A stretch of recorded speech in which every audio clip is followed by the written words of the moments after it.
ጤና ይስጥልኝ ውድ ተማሪዎች እንደምሰነበታችሁ። ዛሬ የ2016 የታሪክ ትምህርት የዩኒቨርሲቲ መግቢያ ጥያቄ ቀጣይ ፓርት እንሰራለን። 41ኛ ጥያቄ ላይ እኔ ያቆምነው ሰው ከዛ በመጀመር እንቀጥላለን። Why did Bismarck organize the alliance system? A. To solve European colonial rivalry in Africa peacefully. B. To weaken British dominance in European politics. C. To support the Ottoman Empire against Russian expansion. D. To secure protection for Germany against French hostility ይላል። እንግዲህ የዚህ ጥያቄ ዋና ኮንሰፕት ምንድን ነው? ጀርመን አሊያንስ ሲስተምን ለምን መሰረተች ነው። ይሄንን አሊያንስ ሲስተምን ጀርመን የመሰረተችው በተለይ ከፍራንኮ ፕሩሺያ ጦርነት በኋላ ነው። የፍራንኮ ፕሩሺያ ጦርነት ከ1870 እስከ 1871 ዓመተ ምህረት በፈረንሳይና በጀርመን በፕሩሺያ መካከል የተካሄደ ጦርነት ነው። ይህም ጦርነት የተካሄደበት ዋናው ምክንያት የፈረንሳይ ለጀርመን ዩኒፊኬሽን ኦብስታክል ስለነበረች መሰናክል ስለነበረች ቢስማርክ ፈረንሳይን ተዋግቶ ማሸነፍ የጀርመን ዩኒፊኬሽን አቺቭ ለማድረግ ስለፈለገ ነው። በዛም በዚህ ጦርነት ሴዳን በሚባል ባትል በ1871 ዓመተ ምህረት ፕሩሺያ ወይም ደግሞ ጀርመን ፈረንሳይን አሸንፋለች። ከዛ በኋላ ፕሩሺያ ኦር ጀርመን ፊርድ ዘ ሪቬንጅ ኦፍ ፍራንስ የፈረንሳይን በቀል በጣም በከፍተኛ ሁኔታ ትሰጋለች።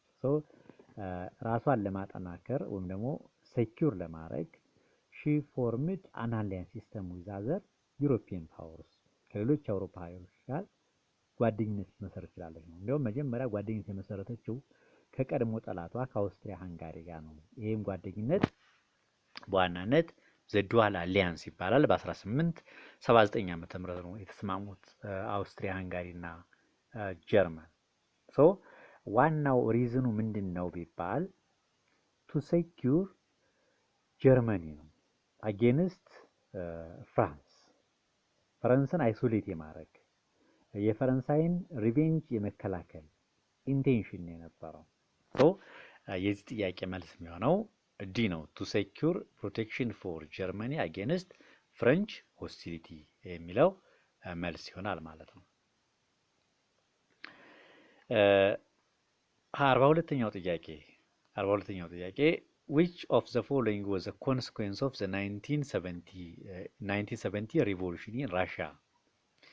A. The restoration of Russian control over neighboring states such as Ukraine and Poland. B. Implementation of the communism as an official ideology in Russia and influence other world. C. The withdrawal of Russia from international politics until the beginning of World War II. D. The shift of Russian modernization efforts from the cities to the countryside ይላል። ካሞን ራሽያ በ1917 ዓመተ ምህረት በአንደኛ ዓለም ጦርነት ወቅት ሁለት ሪቮሉሽኖችን አስተናግዳለች። የመጀመሪያው ሪቮሉሽን ፌብሩዋሪ ሪቮሉሽን ይባላል። ሁለተኛው ሪቮሉሽን ደግሞ በዚሁ በ1917 ዓመተ ምህረት ኦክቶበር ሪቮሉሽን የሚባለው ነው። በሁለቱ ሪቮሉሽኖች ምን ለውጥ ተከሰተ የሚለውን ያዙ። በፌብሩዋሪ ሪቮሉሽን የራሽያ ዛሪስት ገቨርንመንት ንጉሳዊ ስርዓት የተወገደበት ታላቅ አብዮት ነው። የራሽያ ሮማኖቭ ዳይናስቲ የሚባለው ራሽያ ለረጅም ጊዜ የመራው ዳይናስቲ የተወገደበት ሪቮሉሽን ነው። እንደገና ሁለተኛው ሪቮሉሽን ኦክቶበር ሪቮሉሽን ቦልሼቪኮች ፓወር ላይ የወጡበት ነው፣ ስልጣን ላይ የወጡበት እና የሶቪየት ዩኒየን የተመሰረተበት ነው። የራሽያ ሪቮሉሽን ሲግኒፊካንስ የሚባለው ምንድን ነው? እንግዲህ ይሄ የራሽያ ሪቮሉሽን ዘ ፍርስት ኮሚኒስት ሪቮሉሽን ሰክሰስፉል ኮሚኒስት ሪቮሉሽን ነው። የመጀመሪያው ታላቅ የኮሚኒስት አብዮት ነው። ከዚያ በኋላ ራሽያ ቢኬም ዘ ፍርስት ኮሚኒስት ስቴት ኢን ዘ ወርልድ የመጀመሪያ ኮሚኒስት ስቴት መሆን ይችላለች። ኮሚኒዝም በመላው ዓለም ስፕሪድ ያደረገው ከዚህ አብዮት በኋላ ነው። ስለዚህ የዚህ ጥያቄ መልስ የሚሆነው ቢ ነው ማለት ነው። ቢ the implementation of the communism as an official ideology in Russia and ኢንፍሉዌንስ አዘር ወርልድ የሚለው መልስ ይሆናል ማለት ነው። መልካም 43ኛው ጥያቄ What was the immediate cause for the Second World War? A. The publication of the Axis powers' secret plan to partition the globe. B. The withdrawal of Germany's pledge to guarantee the sovereignty of Czechoslovakia. B. British decision to occupy the port of Danzig as a preemptive action against German invasion. D. German invasion of Poland threatened both Britain and France ይላል። ኦብቪየስሊ የሁለተኛው የዓለም ጦርነት ኢሚዲየት ኮዝ የሚባለው ጀርመን ፖላንድን መውረሯ ነው። መቼ? መስከረም 1939 ዓመተ ምህረት። የአንደኛ የዓለም ጦርነት ኢሚዲየት ኮዝ የሚባለው ምንድነው? የአውስትሪያ ሃንጋሪ ልዑል ፍራንሲስ ፈርዲናንድ መገደሉ ነው። በቦስኒያ ናሽናሊስት ጋቬርሎ ፕሪንስ በሚባለው መገደሉ ነው። የአንደኛ የዓለም ጦርነት ኢሚዲየት ኮዝ፣ የሁለተኛ የዓለም ጦርነት ኢሚዲየት ኮዝ። የሁለቱ የዓለም ጦርነቶች መሰረታዊ ኮዞች ምንድን ናቸው? ኮንስኩዌንሶች ምንድን ናቸው የሚለውን ፎከስ አድርጋችሁ አንብቡ። የሁለተኛ የዓለም ጦርነት ኢሚዲየት ኮዝ የሚባለው ጀርመን ፖላንድን መውረሯ ነው። መስከረም 1939 ዓመተ ምህረት ጀርመን ፖላንድን ስትወር የተጠቀመችው ስትራቴጂ የጦር ስትራቴጂ ምን ይባላል ተብሎም ሊጠይቅ ይችላል። የጦር ስትራቴጂዋ በዋናነት ምን ይባላል? ብሊዝ ግሪክ ወይም ደግሞ ላይትኒንግ ዋር ይባላል። ላይትኒንግ ዋር። 44ኛ which organ of the United Nations was responsible for facilitating the independence of former mandated territories? A. The Security Council. B. The Trusteeship Council. C. The International Court of Justice. D. The United Nations Secretariat ይላል። የቀድሞ ቅኝ ግዛት የነበሩ ወይም ደግሞ በሊግ ኦፍ ኔሽን ቁጥጥር ስር የነበሩ ስቴቶችን ኢንዲፔንደንሳቸውን እንዲያገኙ አሴስት የሚያደርገው ዩናይትድ ኔሽን ኦርጋን ትረስትሺፕ ካውንስል የሚባለው ነው። የሞግዚት አስተዳደር ይባላል በአማርኛው። ይሄ የሞግዚት አስተዳደር ዋና ተግባሩ ነፃነታቸውን ያላገኙ ሀገራት ነፃነታቸውን እንዲያገኙ ማስቻል ነው። በእርግጥ በዚህም ተግባሩ ሰክሰስፉል ነበር። መጨረሻ ላይ ሁሉም የዓለም ሀገራት ነፃነታቸውን አቺቭ አድርገዋል። ተግባሩን ኦልሬዲ አካምፕሊሽ ያደረገው ደግሞ የፈጸመው በ1994 ዓመተ ምህረት ነው። ቢሆንም ግን ይሄ ኦርጋን አሁንም ድረስ ኤግዚስት ያደርጋል ያለ ነው። ፋንክሽናል ባይሆንም አንድ ኦርጋን ተብሎ ይጠቀሳል። የዩናይትድ ኔሽን አንድ ኦርጋን ተብሎ ይጠቀሳል። ስለዚህ ትረስትሺፕ ካውንሲል የሚለው መልስ ይሆናል ማለት ነው። ቢ which of the following was the consequence of the Marshall Plan? A. The containment of communism from spreading to Asia and Africa. B. The division of Germany between the capitalist West and communist East. C. The extension of American political influence to Latin American countries. D. The economic recovery of Western Europe countries after World War II ይላል። ይህ ማርሻል ፕላን ምንድን ነው? በአሜሪካን ሴክሬታሪ በነበረው በጆርጅ ማርሻል የሚጠራ እቅድ ነው እና ይሄ እቅድ ዋናነት ከሁለተኛ ዓለም ጦርነት በኋላ አሜሪካ የዲዛይን ያደረገችው እቅድ ነው። ይሄ ማርሻል ፕላን በዋናነት ዋናው ዓላማው ምንድን ነው ቢባል ቱ ሪቢውልድ ዘ ዩሮፒያን ኢኮኖሚ ነው። በሁለተኛ ዓለም ጦርነት የወደመውን የአውሮፓ ኢኮኖሚ እንደገና እንዲያንሰራራ ለማድረግ እንደገና ለማጠንከር ታስቦ የታቀደ የኢኮኖሚ እቅድ ነው አሜሪካ ያወጣችው። በተለይ ጆርጅ ማርሻል በሚባል ጸሐፊዋ አማካኝነት ያወጣችው እቅድ ነው። በእርግጥ ይሄ እቅድ ሰክሰስፉል የሚባል እቅድ ነው።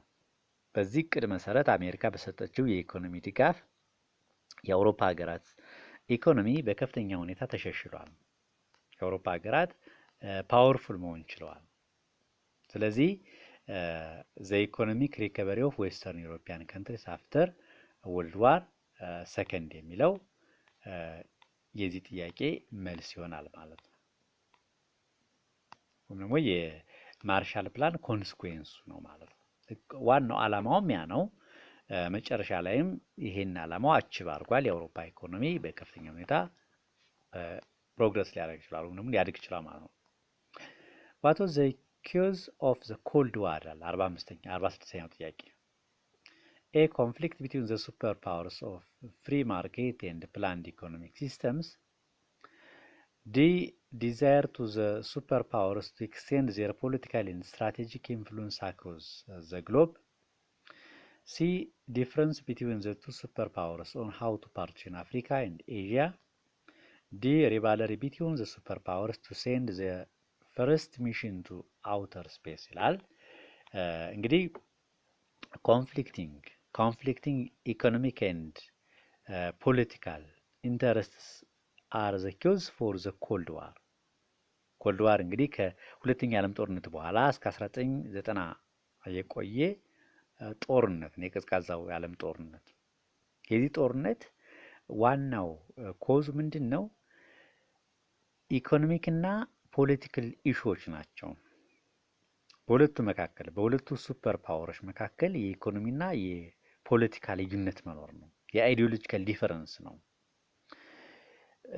አሜሪካ እና የእሷ ተከታዮች ካፒታሊዝም ቤስት አይዲዮሎጂ ነው ይላሉ።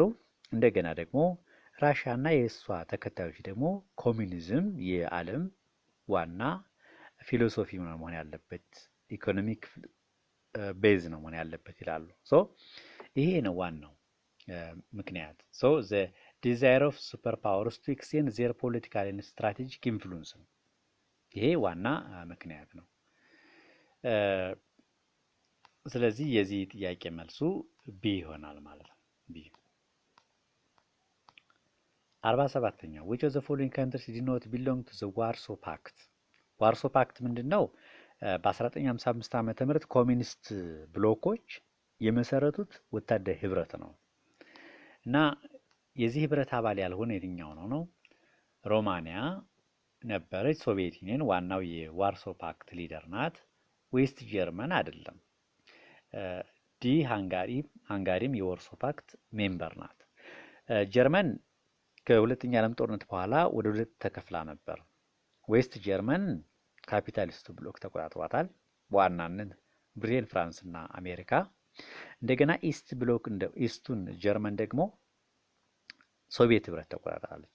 ሶቪየት ህብረት የተቆጣጠረችው ኢስት ጀርመን የኮሚኒስት ተከታይ ሲሆን ዌስት ጀርመኑ ደግሞ ዌስተርን ብሎክ የተቆጣጠረው የካፒታሊስት ተከታይ ነበር። ስለዚህ ኢስተርን ዋርሶ ፓክትን የመሰረቱት ኢስተርን ብሎኮች ስለሆኑ የኢስተርን ብሎክ ሜምበር ያልነበረው ዌስት ጀርመን ነው ማለት ነው። 48ኛው what was the Vietnamese city that was renamed as Ho Chi Minh City following communist victory over yes ይላል። ኤ ሳይጎን፣ ቢ ፔኪንግ፣ ዲ ዲን ቢንፉ፣ ዲ ሃኖይ ሃኖይ። እንግዲህ ሆቺሚንህ ሲቲ ተብላ የተሰየመችዋ የቪየትናም ከተማ የትኛዋ ናት? ሳይጎን ናት። ሳይጎን የሳውዝ ቪየትናም በሳውዝ ቪየትናም እና በኖርዝ ቪየትናም መካከል ጦርነት ከመቀስቀሱ በፊትና ወቅት የሳውዝ ቪየትናም ዋና ከተማ ነበረች። በኋላ ግን ሳውዝ ቪየትናሙ በዚህ በቪየትናም ጦርነት እንደምታስታውሱት ሳውዝ ቪየትናሙ ነው የተሸነፈው እና ሳውዝ ቪየትናሙ ሲሸነፍ የሰሜን ቪየትናም የኖርዝ ቪየትናም ናሽናሊስት ሊደር በነበረ ሆቺሚንህ ስያሜ ሳይጎን ስሟ ተሰይሟል ማለት ነው። ዘ ሲቲ ኦፍ ሆቺሚንህ ተብላ ተሰይማለች እና ሆቺሚንህ ማን ነው? ሂ ዋዝ ሪቮሉሽናሪ ሊደር፣ ሂ ዋዝ ኮሚኒስት ሊደር ኢን ኖርዝ ቪየትናም። የኖርዝ ቪየትናም የሰሜን ቪየትናም የኮሚኒስት አብዮትን የሚመራ አርበኛ ነው። 49ኛው which of the following was the factor for the collapse of communism in the late 1980s? እንግዲህ ኮሚኒዝም በ1980ዎቹ ጀምሮ ነው ኮላፕስ ማድረግ የጀመረው፣ መንኮታኮት የጀመረው። ለዚህ ደግሞ ዋና ምክንያት የሚባለው ሚካኤል ጎርባቾቭ በስልጣን ላይ መውጣቱ፣ በ1980ዎቹ ስልጣን ላይ መውጣቱና ሁለት ዋና ፕሮግራሞችን ኢንትሮዲዩስ ማድረጉ ነው። አንደኛው ፕሬስቶሪካ ነው። ሁለተኛው ደግሞ ግላስኖስት የሚባለውን ፕሮግራም። እነዚህ ፕሮግራሞች ኢንትሮዲዩስ መደረጋቸው ኮሚኒዝም እንዲንኮታኮት እንዲፈረካከስ ዋና ምክንያት ነበሩ። እንግዲህ ግላስኖስት ምንድነው? ኦፕንነስ ማለት ነው። ፍሪ ዲስከሽን፣ ኦፕን ዲስከሽን፣ ክሪቲሲዝም ኦፍ ዘ ገቨርንመንት ሰው የዲሞክራሲ ፕራክቲስን ተግባራዊ እንዲያደርግ የሚያደርግ የፖለቲካ ሪፎርም ለውጥ ነው። እንደገና ፕሪስቶሪካ ደግሞ ወደ ማርኬት ኢኮኖሚ ማዘንበል የኮማንድ ኢኮኖሚን በመተው ማርኬት ኢኮኖሚን ፕሪፈር የማድረግ እንቅስቃሴ ነው። ሰው እነዚህ ፕሮግራሞች በሚካኤል ጎርባቾቭ መታወጃቸው ኮሚኒዝም እንዲንኮታኮትና በሂደትም ኢንድ እንዲያደርግ ምክንያቶች ናቸው ማለት ነው። ስለዚህ የዚህ ጥያቄ መልስ የሚሆነው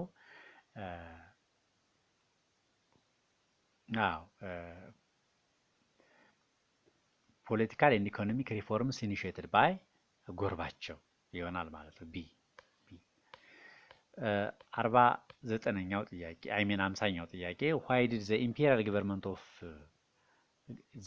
government fail to carry out a land reform program in the 1960s and early 1970s ይላል።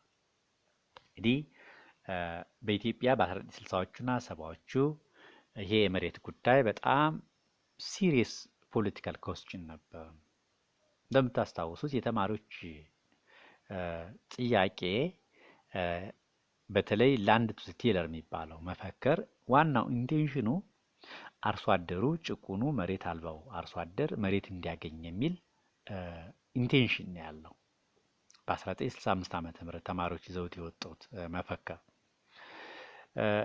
መሬት የተያዘው በላንድ ሎርዱ ነው። መሬቱ የላንድ ሎርዶች መሬት ለጭሰኛው ለመሬት አልባው ድሃ አርሶ አደር መስጠት አለበት የሚል ዋና ተቃውሞ ጉዳይ ነበር። ሆኖም ግን ይሄን የመሬት ጥያቄ ጉዳይ የአፄ ኃይለ ሥላሴ መንግስት ለምንድን ነው ሪስፖንድ ያላረገው መመለስ ያልቻለው ስንል ዋናው ምክንያት because he feared the opposition of the landlords ነው። እንግዲህ በፓርላማም ያሉት አብዛኞቹ የመሬት ከበርቴዎች ናቸው። ይኸውም የመሬት ሀብት ያላቸው ሰዎች ናቸው። የፓርላማ አባላት የሚወሉት ተጽዕኖ ፈጣሪዎች የመሬት ከበርቴዎች ናቸው። የእነሱን ተቃውሞ ስለሰጋ ነው አፄ ኃይለ ሥላሴ ይሄንን የላንድ ሪፎርም የመሬት ተሃድሶ ፕሮግራም ተግባራዊ ማድረግ የተሳነው ማለት ነው። ስለዚህ ኤ lacked the technical and financial resources for its realization. B feared that there would be opposition from the peasantry. C was preoccupied with peasant rebellions in Gojam and Bali. D feared that there would be a strong opposition from big landowners. ይሄ ነው ጥያቄው። የጥያቄው መልስ የሚሆነው ይሄ ነው። fearing the opposition of big landowners or landlords የመሬት ከበርቴዎችን ተቃውሞ በመስጋት ለዛሬው 10 ጥያቄዎችን ከ41 እስከ 50 ያሉ 10 ጥያቄዎችን ሰርተናል። የሚቀጥለው ደግሞ ሌሎችን እንሰራለን።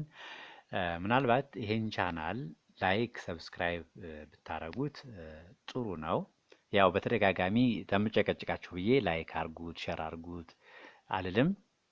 ከዚህ በፊትም ባሉት ቪዲዮ መታዘብ እንደምትችሉት አሁን ግን ምናልባት እንደው ይጠቅማል ብላችሁ ካሰባችሁ